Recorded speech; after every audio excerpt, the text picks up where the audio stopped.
What is up, weather enthusiasts? I'm your host, Pat's Path Predictor. Let's get right into the weather. All right, so here's the situation we have for you, ladies and gentlemen. Hurricane Beryl made landfall at Carriacou Island earlier this morning as a major Category 4 hurricane with winds of 150 miles per hour. It underwent an eyeball replacement cycle last night. We were talking about it on stream.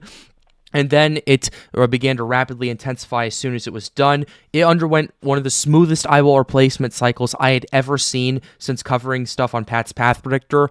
And it's just out in the Caribbean, continuing to organize and intensify. What we're seeing with the structure of this system right now is what is known as an angular hurricane, which is essentially when the hurricane is very symmetric. You have a very large and very circular eye and a very circular structure surrounding it. So, yeah, that's what we have right there. And this is possibly the best type of hurricane that this could be going be as at this current point in time, because everything's so symmetrical, everything's so organized, and this is a potential worst case scenario for more intensification down the road. In fact, we already had a worst case scenario with a Category 4 hurricane making landfall at Carriacou Island on July 1st and not September 1st. This is a 150 mile per hour hurricane right now. It was a 150 mile per hour hurricane earlier in the day right here at 10 a.m. Atlantic Standard Time. It made landfall as a 150 mile per hour hurricane with a pressure of 950 millibars.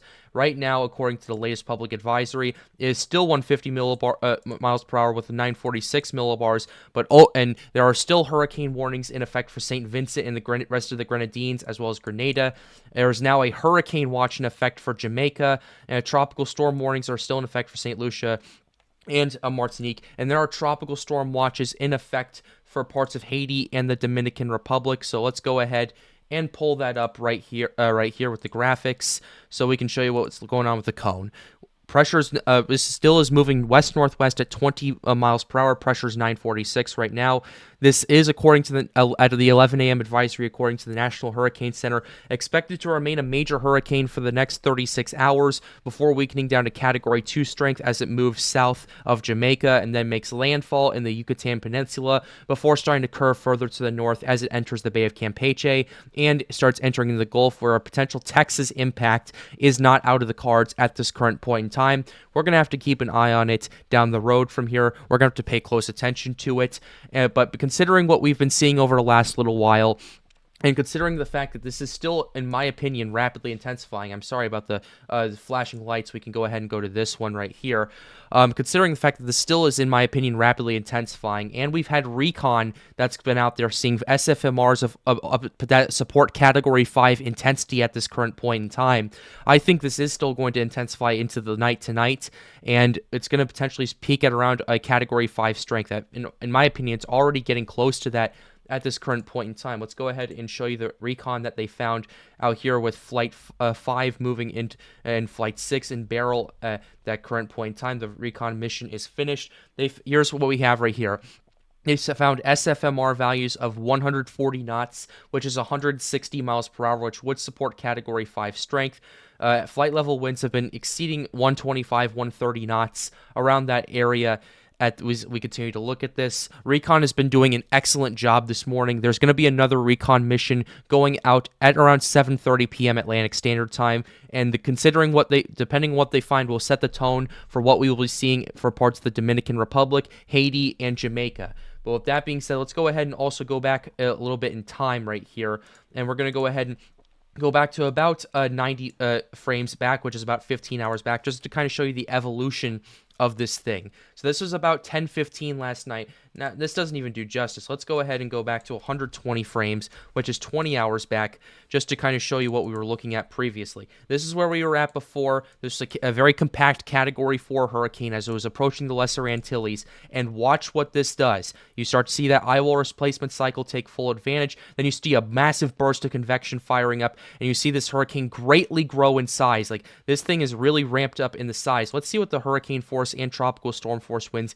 extend outward as of the 2 p.m. advisory right here. Hurricane force winds only extend out 40 miles from the center, which is pretty interesting, and tropical storm force winds extend out 125 miles from the center. But that core has really grown in strength right here. You can see it once again. You can see that much larger eye. We were looking at about a 10 nautical mile eye before. Now we're looking at 20 nautical miles.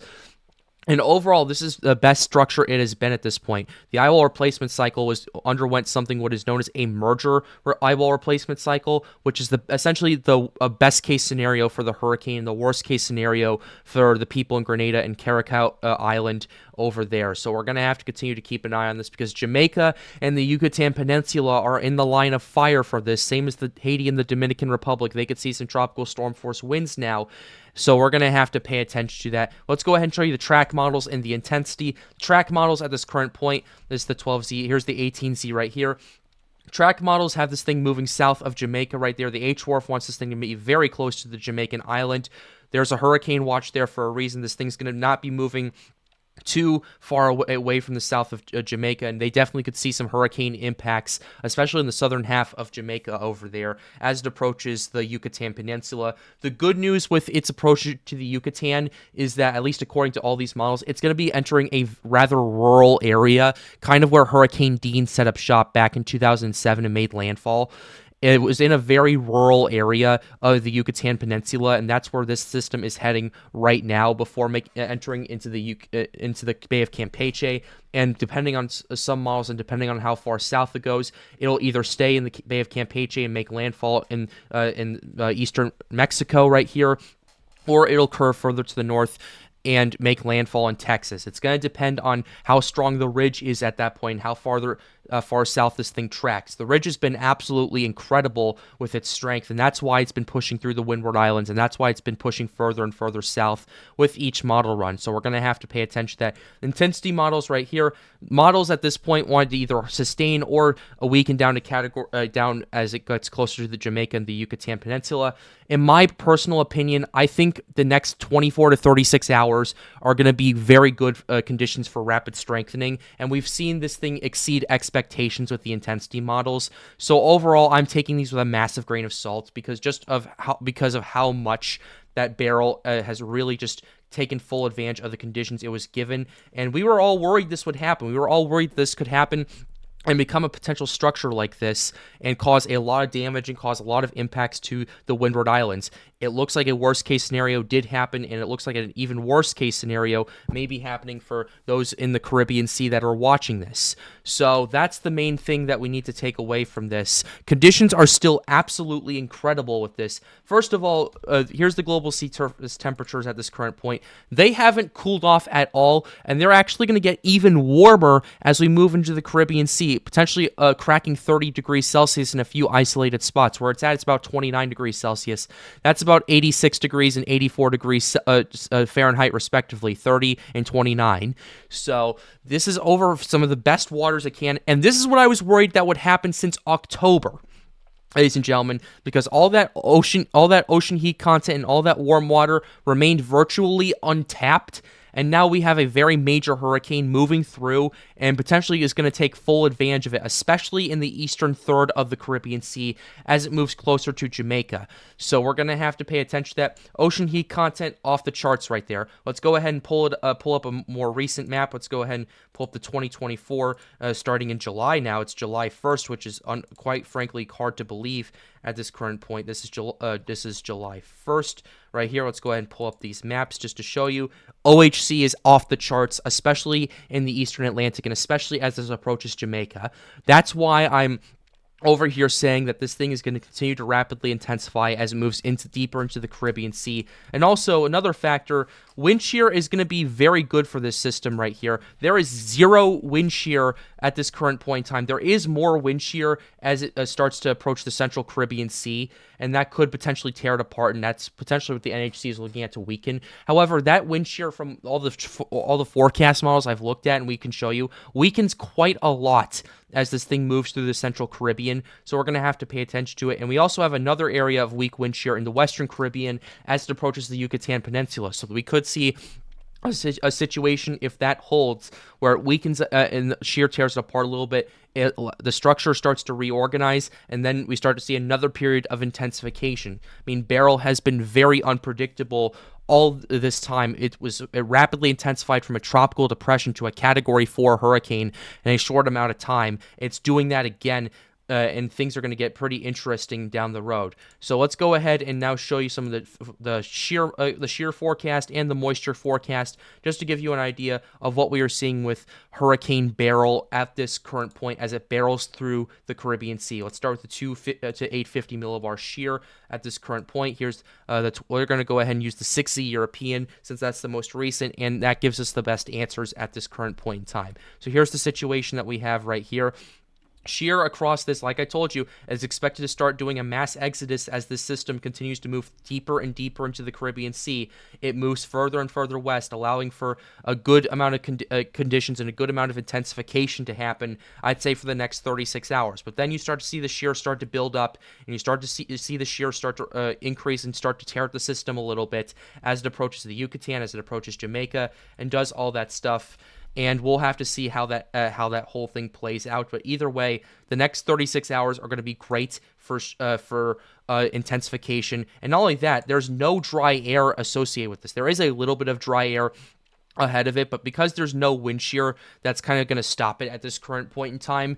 It's not going to really, there's going to be no possibility of this thing, of the dry air getting into this angular hurricane right there as it continues to move into the Caribbean Sea, and as it moves further and further away from the Lesser Antilles, that some of whom have gotten a lot of damage. I've seen some of the videos on Twitter. My heart, thoughts, and prayers do indeed go out to everyone that has been affected. This is a very serious situation, and we were kind of watching this as it was happening.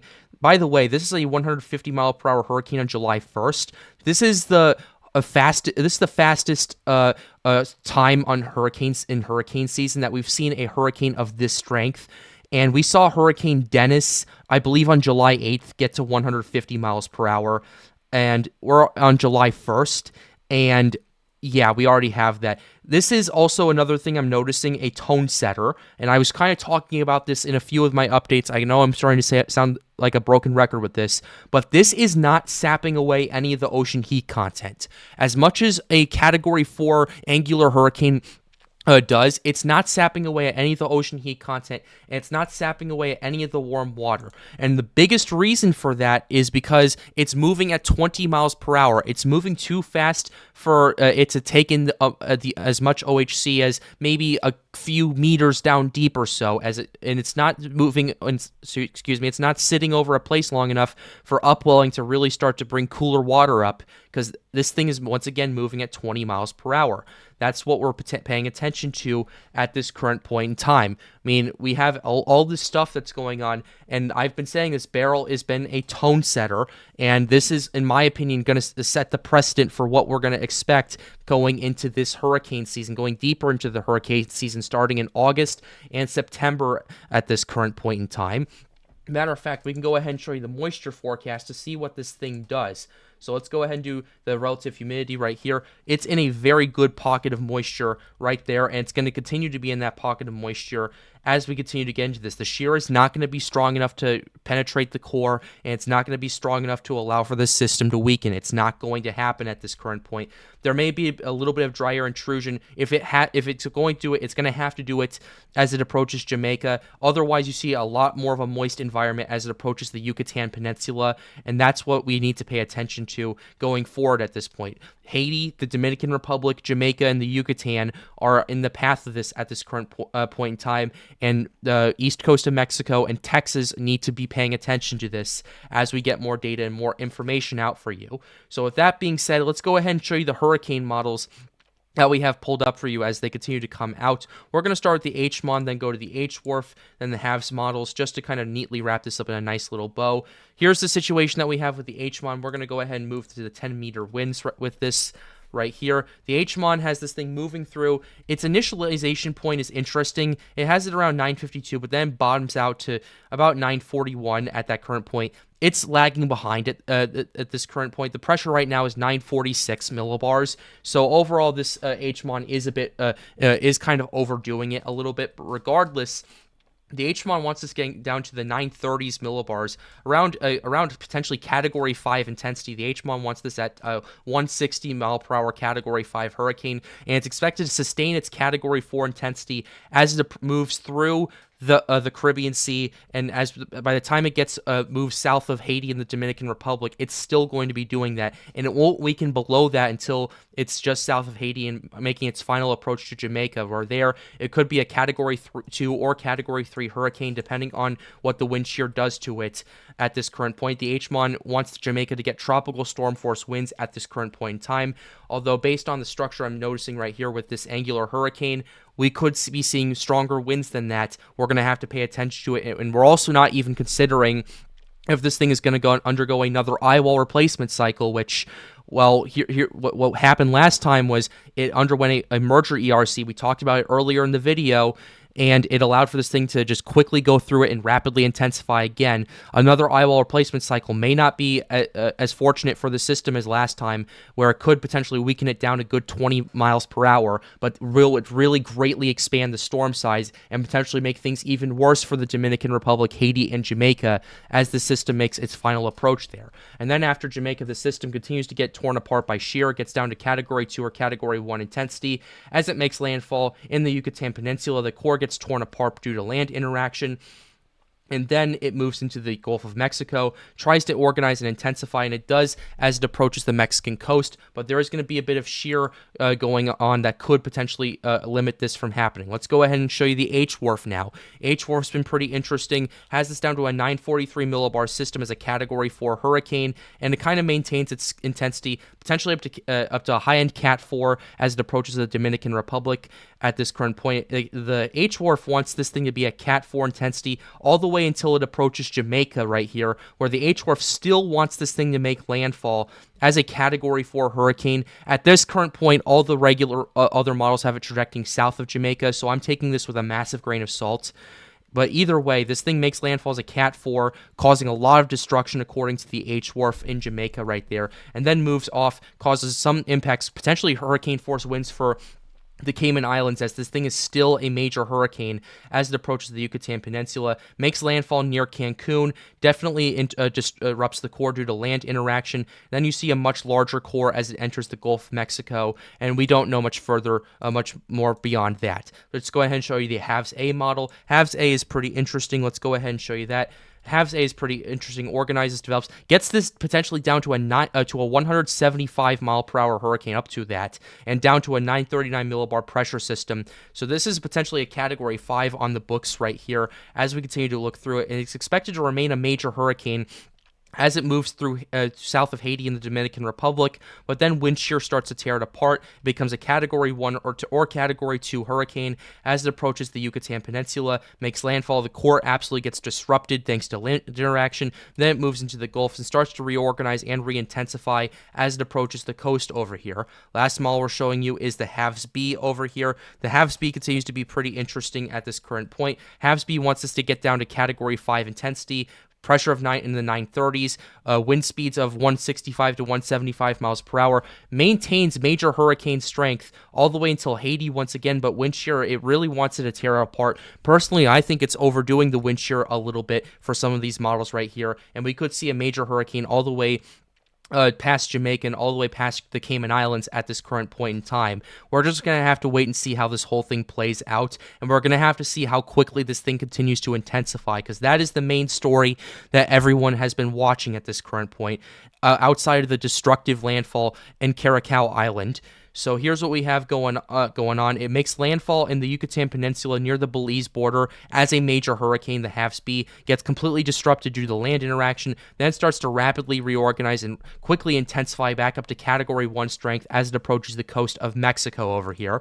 So either way, this is still a major Caribbean threat, and if you're tuning in from Haiti, the Dominican Republic, Jamaica, Mexico, or Texas, this is coming next right here, and you absolutely need to keep a very close eye on this as we get more data and more information for you.